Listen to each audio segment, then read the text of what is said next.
Seja bem-vindo ao nosso podcast Propostas de Deus e hoje vamos invadir a vinha de Isaías. Vamos começar a tratar do livro de Isaías. Não vamos terminar, afinal de contas é um livro de 66 capítulos divididos em algumas partes diferentes.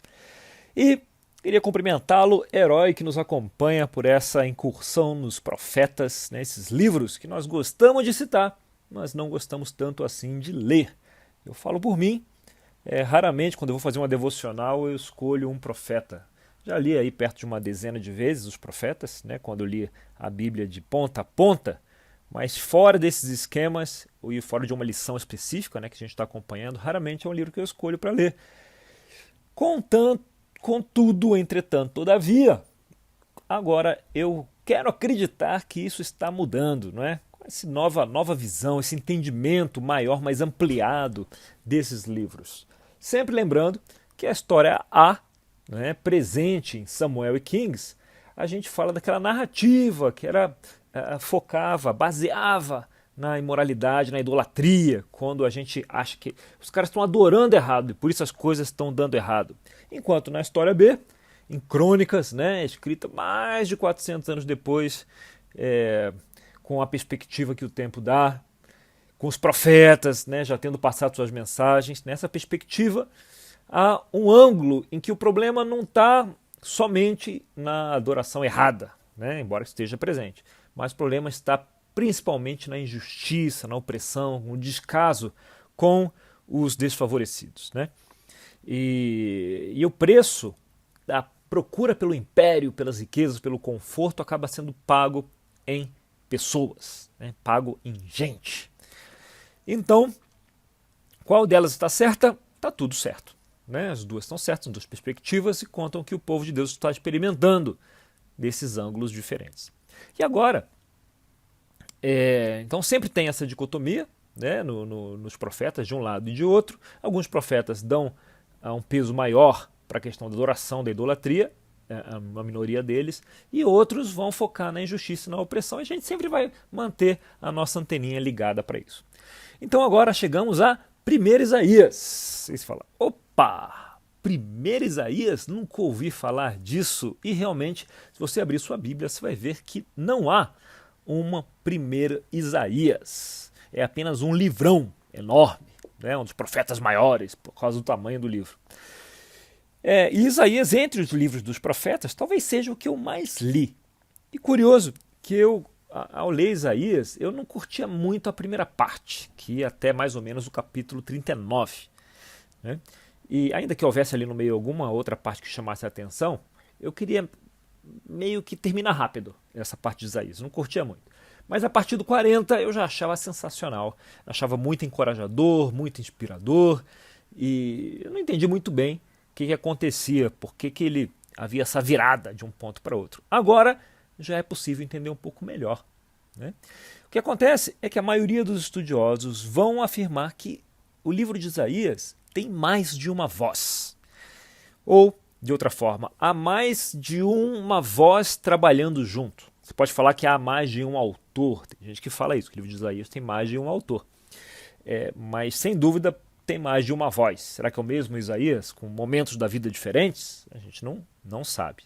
Ele teria que ter vivido bastante tempo para ser assim. Então você pode discutir se há duas vozes, como eu falei, até o 39 e dali em diante, ou 3, ou 4 vozes diferentes. Lendo o texto cru, sem estudar antes a respeito, eu achava que o profeta tinha ficado menos bravo depois do capítulo 39. Finalmente, um livro com um final feliz.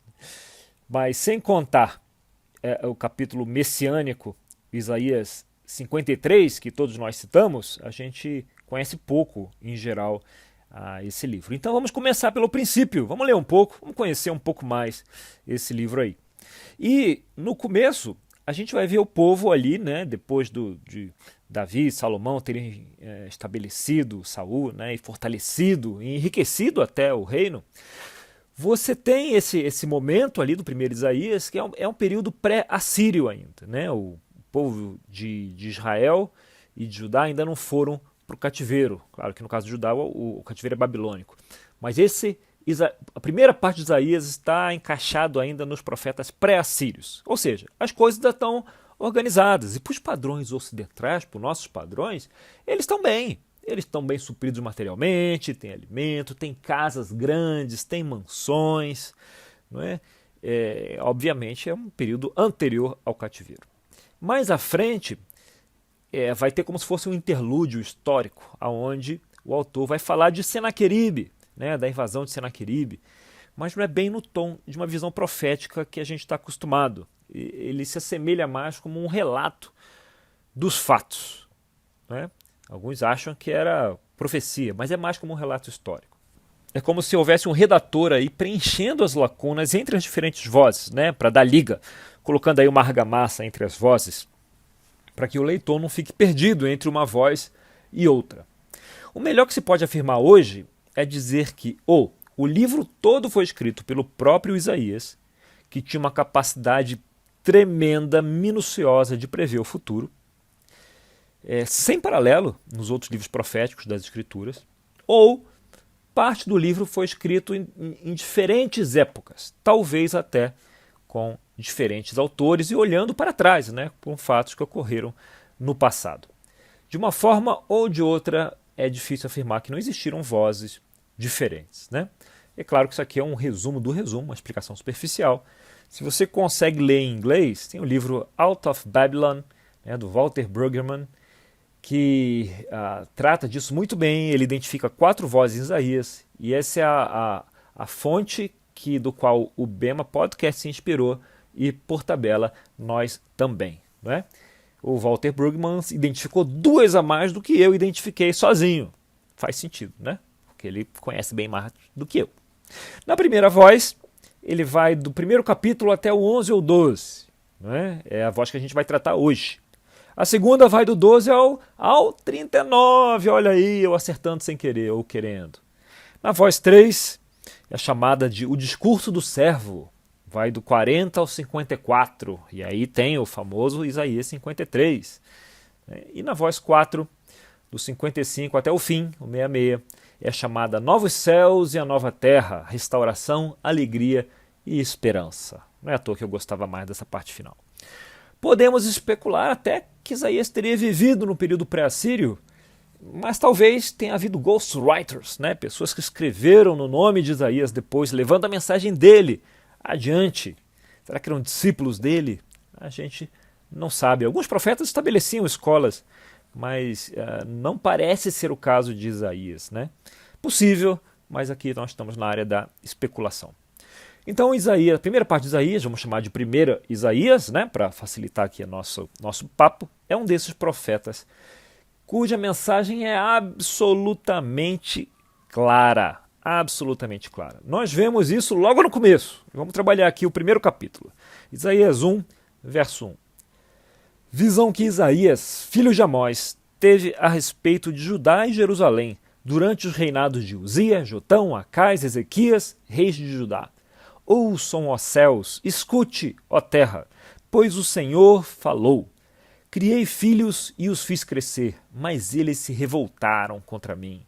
O boi reconhece seu dono, e o jumento conhece a manjedoura do seu proprietário. Mas Israel nada sabe, meu povo nada compreende. Olha o tom dele aqui, né? Ele não mede palavras. Vamos ver se continua sem medir palavras. Verso 4.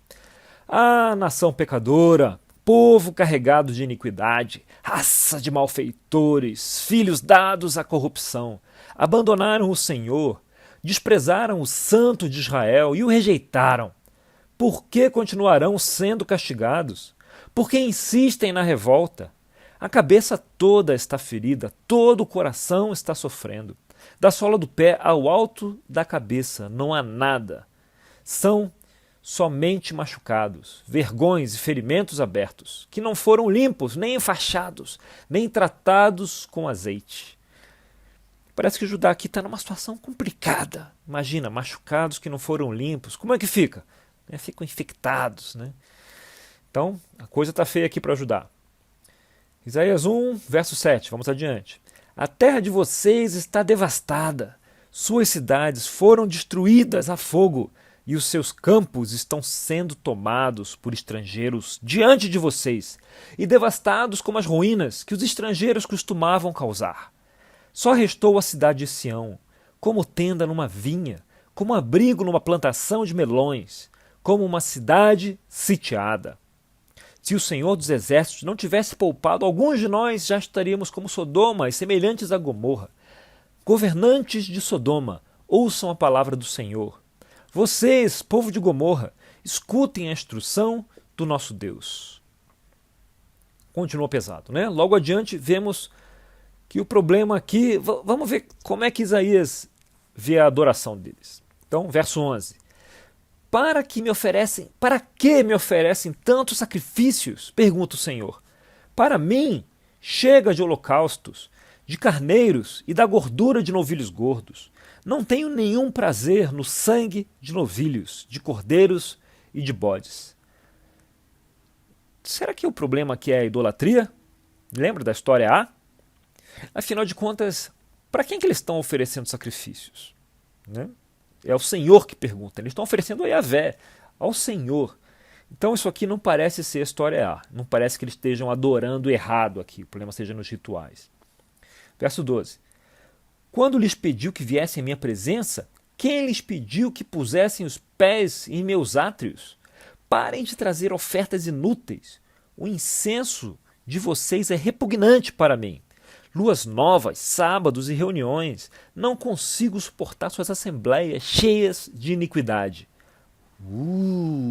Olha só.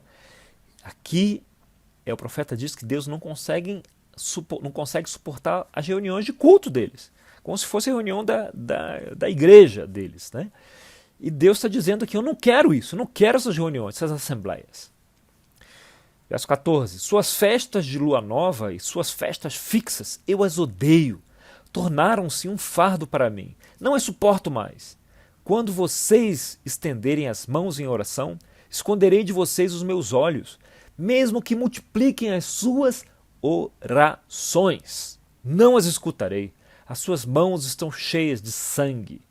Olha, até as orações, né, as práticas que a gente considera mais espirituais, né, Deus aqui está dizendo que não as escutaria. 16. Lavem-se, limpem-se, removam suas más obras para longe da minha vista. Parem de fazer o mal, aprendam a fazer o bem.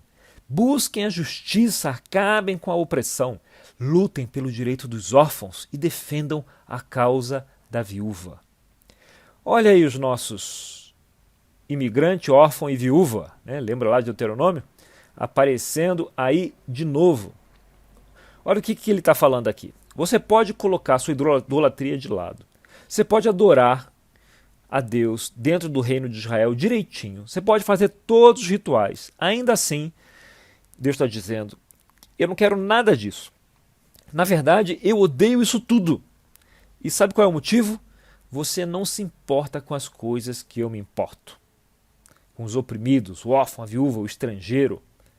Né? O motivo é, a gente fala hoje de ser discípulo de Jesus, né? Um discípulo de Deus. Deus quer que a assembleia dele seja de pessoas que sejam cada vez mais parecidas com ele e que valorizem, se importem com o que ele se importa. Né?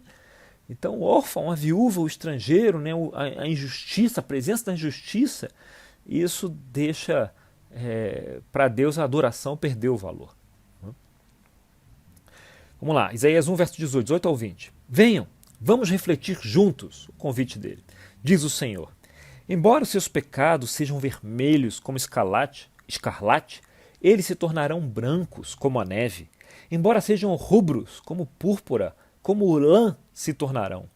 Se vocês estiverem dispostos a obedecer, comerão os melhores frutos desta terra, mas se resistirem e se rebelaram, serão devorados pela espada, pois é o Senhor quem fala. E a gente vai encontrar mais disso aqui, né?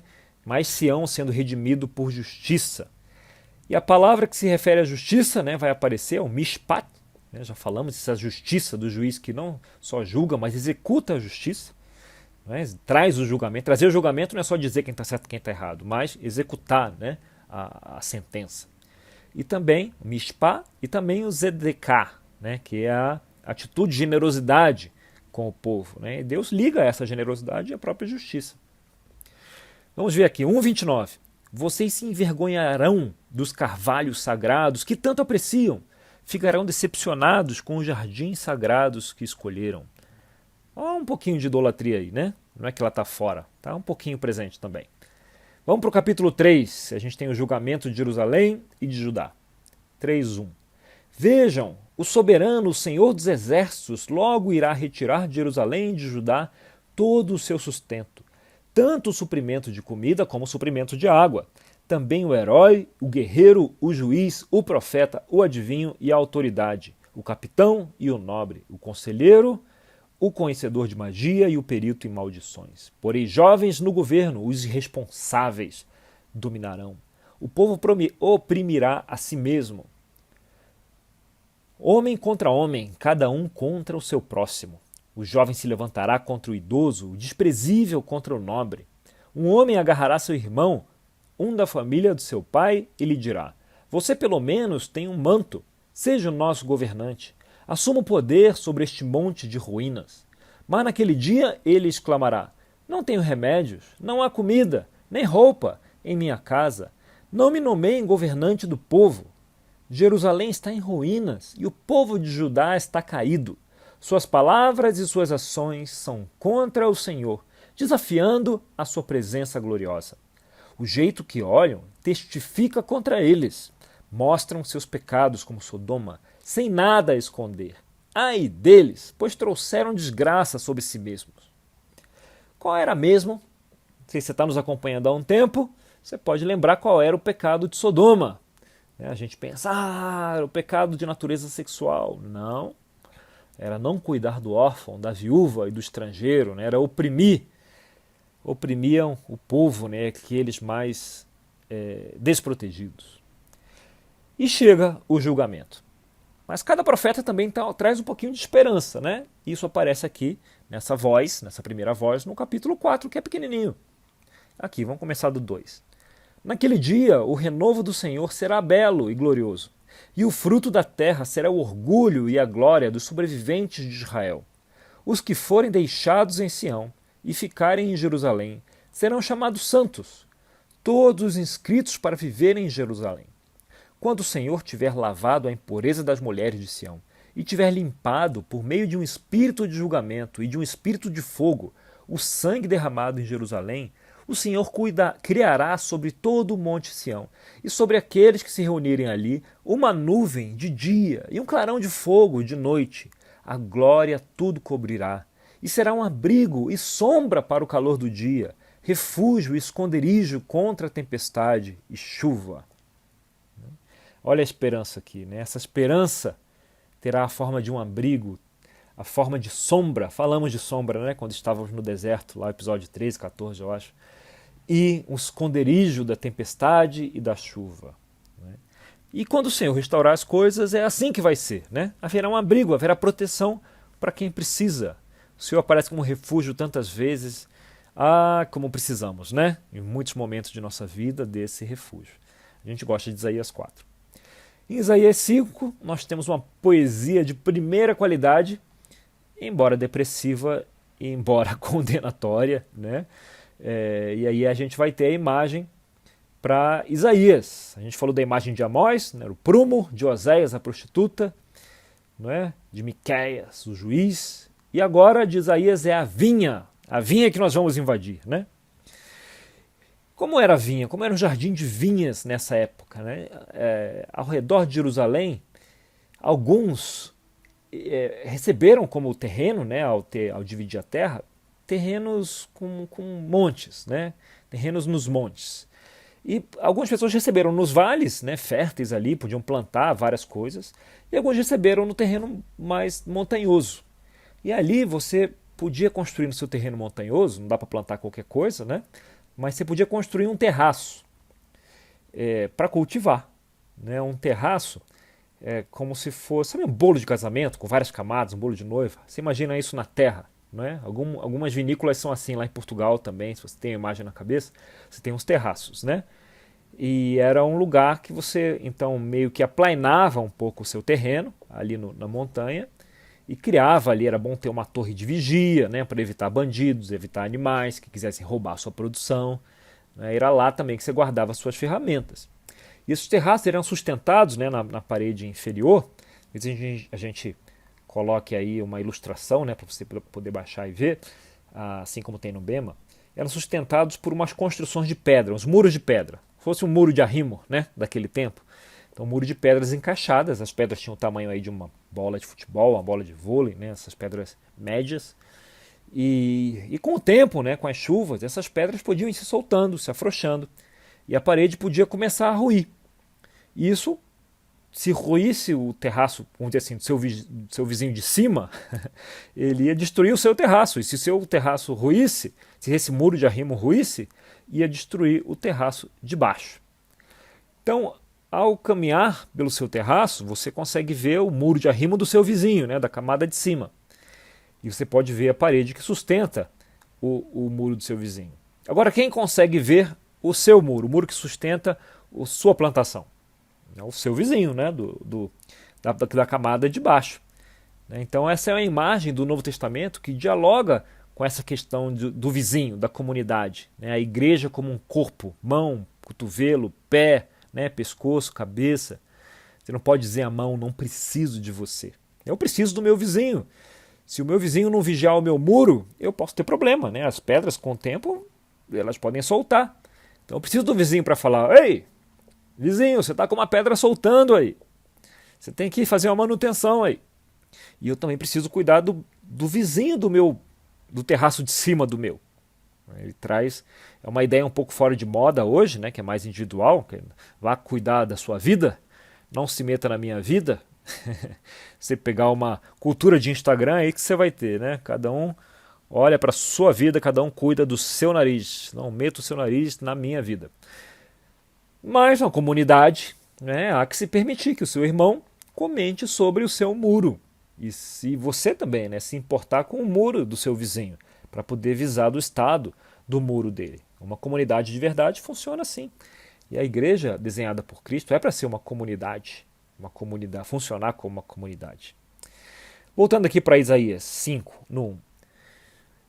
Cantarei para o meu amigo o seu cântico a respeito de sua vinha. Meu amigo tinha uma vinha na encosta de uma fértil colina. Olha aí. Ele cavou a terra, tirou as pedras e plantou as melhores videiras.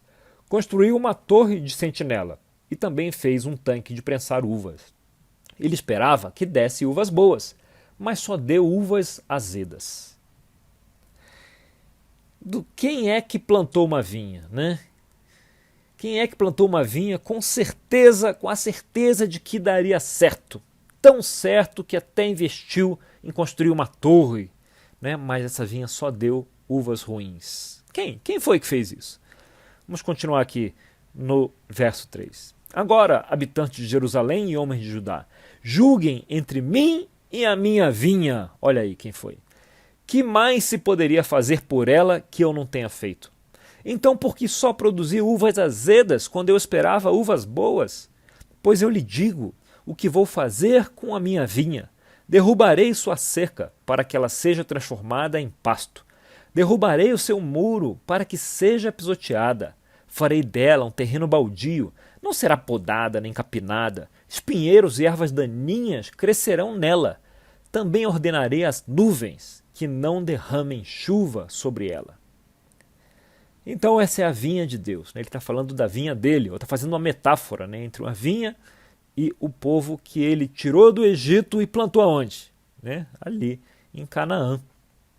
Então a gente tem uma ilustração do que acontece aqui quando você não cuida da vinha. Né? E ela vira, os muros desabam e ela fica completamente desfigurada. Parece que nem tinha uma vinha ali. Acho que na ilustração aqui que você pode baixar tem lá no final uma ex-vinha ou uma plantação de alguma outra coisa. Né? É o questionamento aqui, você ouve o questionamento de quem plantou a vinha. Né? Deus falando, eu plantei direito, eu escolhi boas mudas, boas videiras, eu cuidei dela. Então me explica por que só está dando uvas azedas. E o que são essas uvas azedas? Vamos lá no verso 7. Pois bem, a vinha do Senhor dos Exércitos é a nação de Israel. Os homens de Judá são a plantação que ele amava. Ele esperava justiça, mas houve derramamento de sangue. Esperava retidão, mas ouviu gritos de aflição. Tem um trocadilho aqui, em hebraico, que ele queria justiça, zedekah, mas encontrou zet-ekah, sangue. Ele queria zedekah e encontrou zet-ekah. Então ele queria justiça e encontrou derramamento de sangue. Então Deus faz trocadilhos. Então, a partir daqui, é possível seguir aqui para os ais, os famosos. Isaías 5:8. Ai de vocês que adquirem casas e mais casas, propriedades e mais propriedades, até não haver mais lugar para ninguém, e vocês se tornarem os senhores absolutos da terra. E continua com outros ais. Mas aqui a gente vê que eles estão buscando o quê? A narrativa do quê? Do império ou de Shalom? Está aqui, eles adquirem casas e mais casas, até não haver lugar para mais ninguém. É a narrativa do império aqui. 5:9. O Senhor dos Exércitos me disse, sem dúvida muitas casas ficarão abandonadas. As casas belas e grandes ficarão sem moradores. Uma vinha de 10 alqueires só produzirá um pote de vinho. Um barril de semente só dará uma arroba de trigo. Ai dos que se afastam, levantam cedo para embebedar-se e se esquentam com o vinho até a noite. Harpas e liras, tamborins, flautas e vinho há em suas festas, mas não se importam com os atos do Senhor, nem atentam para a obra que as suas mãos realizaram. Portanto, o meu povo vai para o exílio. Olha aí o exílio. Por falta de conhecimento, a elite morrerá de fome e as multidões de sede. Por isso o Sheol aumenta o seu apetite e escancara a sua boca. Para dentro dele descerão o esplendor da cidade e a sua riqueza, o seu brilho e os que se divertem. Por isso o homem será abatido, a humanidade se curvará e os arrogantes terão que baixar os olhos.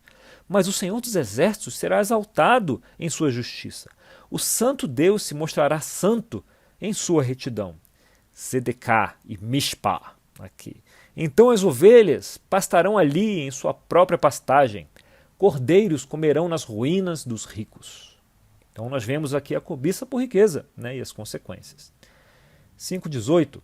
Ai dos que se prendem à iniquidade com cordas de engano e ao pecado com cordas de carroça e dizem que Deus apresente a realização de sua obra para que a vejamos, que se cumpra o plano do Santo de Israel para que o conheçamos. Ai dos que chamam ao mal bem e ao bem mal, que fazem das trevas luz e da luz trevas, do amargo doce e do doce amargo. Ai dos que são sábios aos seus próprios olhos e inteligentes em sua própria opinião. Ai dos que são campeões em beber vinho e mestres em misturar bebidas.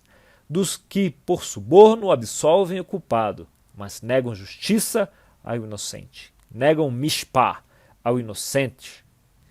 A história B, Injustiça bem presente aqui, isso não é nada bom o que está acontecendo, A esperança é que ele se arrependa. Por tudo isso, 5, 25 e 26, a ira do Senhor acendeu-se contra o seu povo, e ele levantou a sua mão para os ferir. Os montes tremeram, e os seus cadáveres estão como lixo nas ruas. Apesar disso tudo, a ira dele não se desviou, a sua mão continuou erguida. Ele levanta uma bandeira, convocando uma nação distante, e assobia para um povo dos confins da terra. Aí eles vêm rapidamente. Mensagem dura essa de 1 Isaías. Se dá esse tempo para eles se arrependerem, escaparem. Dos assírios eles escaparam, Acabaram caindo mais à frente.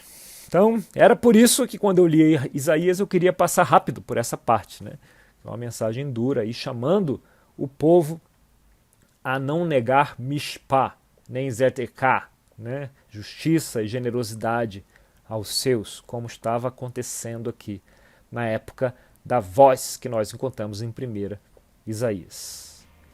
Ok? Vamos prosseguir para os profetas, continuar nossa incursão nos profetas no nosso próximo papo. Hoje eu estou só, vamos ver como vão ser os próximos episódios. Até mais!